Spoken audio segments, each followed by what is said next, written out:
Hi, welcome. Today's demonstration is all about using your Tai Chi for combat. How do we use it as a fighting art? A lot of people practice it for health, as we all know, and a lot of people practice and talk about the self-defense techniques within the form, but there are still principles that you can put together to make it a true fighting art. So that's today's demonstration.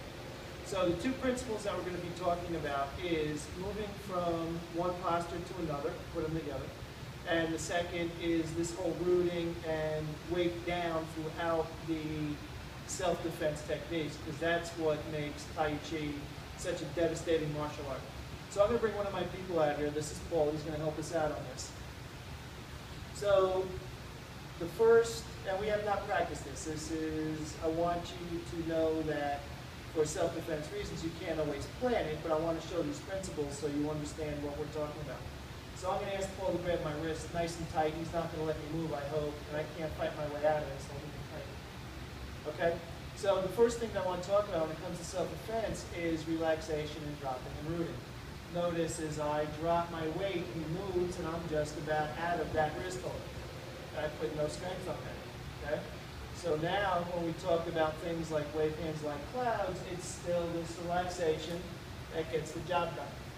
So when we apply that to the martial aspect, okay, if Paul were to throw a punch, right, and we've all seen this technique 100 times, you know, there are different variations of this arm lock. When it comes, if I relax on this again and I drop my body weight on that, you can see how devastating that becomes. And that's part of the internal Tai Chi. It's the relaxation on these self-defense techniques that just make it really powerful and really dangerous. So the second aspect of making this a martial art that I want to bring in, and we did not discuss this, this is a surprise to Paul.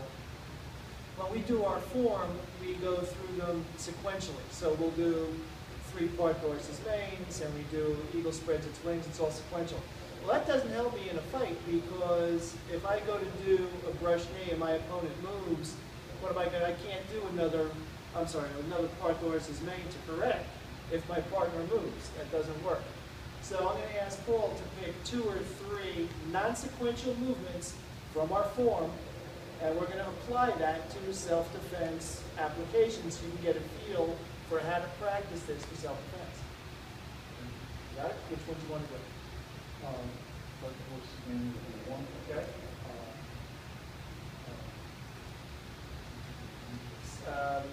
Let's see that? Yeah, okay.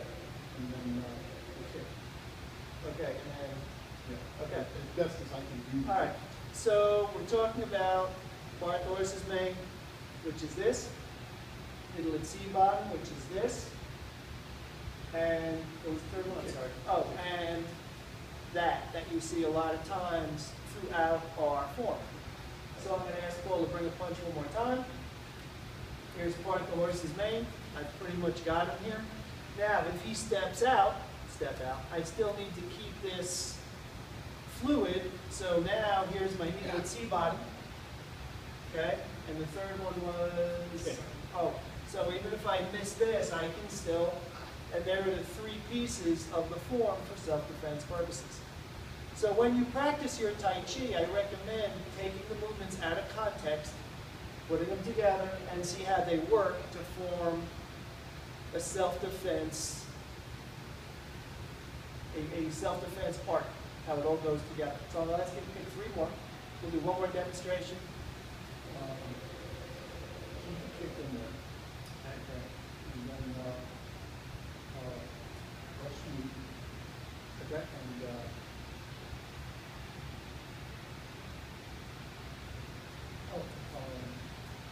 forgot the name of the move. And drop. Yeah. All right, so I'm going to start with this kick.